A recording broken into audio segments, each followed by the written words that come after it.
भाई कौन कह बर्तमान जगन्नाथ संस्कृति में गो मांस को लेकिन आप केमती देखुं गो मांस जो लोक मैंने खाई से लंडा दुई दिन तले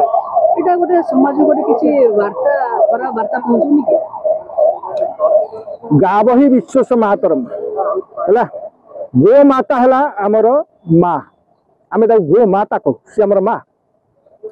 कहला नम ब्रह्मण्य देवाय गो ब्राह्मण हिताय जगत हिताय कृष्णाय गोविंदाय नमः नमः जी गोविंद जी ब्राह्मण जी गुरु से समस्त सामान तेणु गोमाता को आम ब्राह्मण बा गोविंद बा भगवान सहित सामान करूँ तो गोमातार गोपाद वीज आम ग्रहण कर सनातन धर्म संस्कार अनुसार यदि गोमातार मांस को किए खाइबे गोमातार आम दुग्धपान कर दही खाई तार अमृत दिए पंचामृत गोमाता मिले तेणु गोमाता अमृतदात्री तेणु तार मांस को खाइबा एक प्रकार विधर्मी दर्शन हिंदू दर्शन नुहे जो माने औरंगजेब तीनटा नियम थिला से तीनटा नियम प्रयोग करथिला सबुठारु माने जो कहती विधर्मी आक्रांत भितर औरंगजेब है गोटे भयंकर राक्षस गोटे औरंगजेब कौन करथिला तीनटा नियम प्रयोग करथिला जे हिंदू मंदिर भांग हिंदू घरे प्रवेश कर द्वितीय नियम अनुसार हिंदू घरे प्रवेश कर तार जो परिवार भितर प्रवेश करी घरे माने अनैतिक कर्म कर आउ तृतीय करथिला संपूर्ण गो हत्या कर भारत भीतर भीतर पशु गो हत्या कर चल गो माता रखी दियो नहीं कारण थिला जे हिंदू मंदिर गुड़ा भांगिले हिंदू कौन कर तार मंदिर न देखा तार धर्म प्रति गोटे आसक्त भाव कमिज मंदिर को गलानी तो धर्मद्रोही हो द्वितीय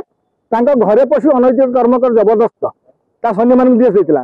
क्या पचार सैन्य मान कहले यहीटा कले कौन हम ना यहीटा कले भविष्य में 5-10टा पीढ़ी पर्यंत ये विधर्मी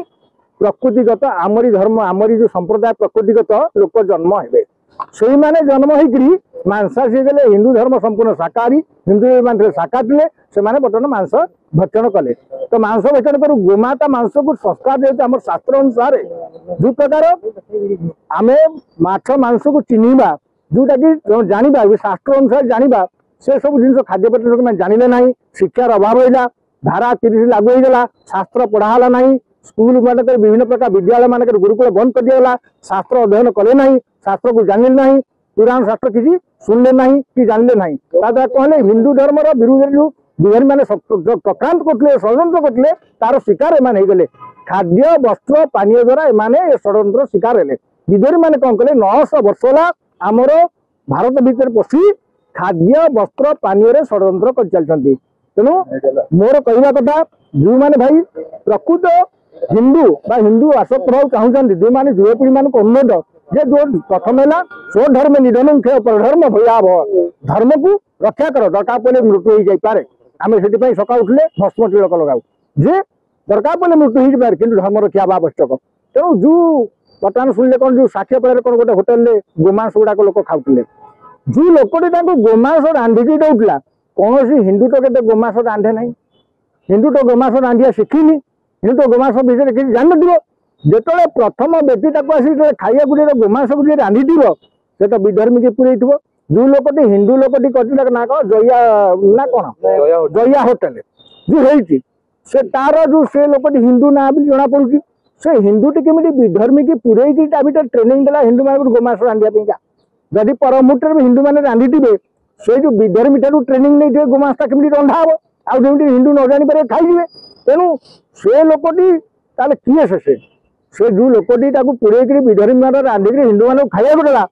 से निश्चित भाव से जो औरंगजेब जो तृतीय नियम लागू कर घरे घरे पशिकी तमें प्रयोग कर अनैतिक कर्म कर द्वारा पंचम पीढ़ी दिए एमाने जो संपूर्ण भाव में विधर्मी मानसिक स्थिति रक्त लोक जन्म ने से लोकटी निश्चित भाव से घरे निश्चित भाव में पशिथे परिवार भितर के पशिथे गोमांस खाई बर्तमान हिंदू मैंने जो प्रायश्चित अच्छी तो जानी जो मैंने जानिक खाती से तो प्रायश्चित करेंगे ना जो मैंने अज्ञान खाई तेणु से भी जानवा दरकार अरे जदि मांस किलो को 800 टंका तुमको सारा 50 टंकार केमी रोज 15 पीस मांस बे केड़े मूर्ख तुम आगे जाना दरकार से मांस किलोटा बाहर कौन बिका 800 टंका ये कि 5 पीस दौर कौ मांस दौर कुकुर मांस ଛେଳି ମାଂସ ଗୋମାଂସ ମଇଁଷି ମାଂସ କଣ ଦଉଛି ଜାଣିବା ଦରକାର। ଆଉ ପ୍ରାୟତଃ ଦେଖିବ କଳା କୁକୁର ଆଉ ନାହାନ୍ତି, ସବୁ ଯୋଉ ନେଇକି ସବୁ କୁକୁର ଗୁଡା ଛେଳି ଗୁଡା କହିକି ଟାଙ୍ଗିକି କାଟିକି ଲୋକ ନେଇ ଖାଇ ଯାଉଛନ୍ତି। ଆଜି ଯଦି ସଂକ୍ରାନ୍ତି ହଉଛି ସଂକ୍ରାନ୍ତି ତମେ କଣ ମାଂସ ଖାଉଛ ନା କାଲି ସଂକ୍ରାନ୍ତି କରିଦେବାନି, ଏଇଭଳିଆ ବିକ୍ରି ଲୋକ ବି ଜନ୍ମ ନେଲେଣି। ଏଭଳିଆ ସବୁ ମୁଁ ଦେଖୁଛି ଗୋଟେ ସ୍ତ୍ରୀ ଲୋକ ଗୁଡା ସବୁ ଚିକେନ ଦୋକାନ ପାଖରେ ଗୋଟେ ପଚାରିଲା ବେଳକୁ ଆରେ ଆଜି ସଂକ୍ରାନ୍ତି ତମେ ଗୋଟେ ସ୍ତ୍ରୀ ଲୋକଟା କଣ ଚିକେନ ନେଉଛ ନା ଭାଇନା ଆଜି ସଂକ୍ରାନ୍ତି। ମୁଁ କହିଲି ହଁ, ନା ମୁଁ ତ ଜାଣିନି ଚିକେନ ତ 2 କିଲୋ କିଣି ଦେଇଛି କାଲିକି ସଂକ୍ରାନ୍ତି କରିଦେବି।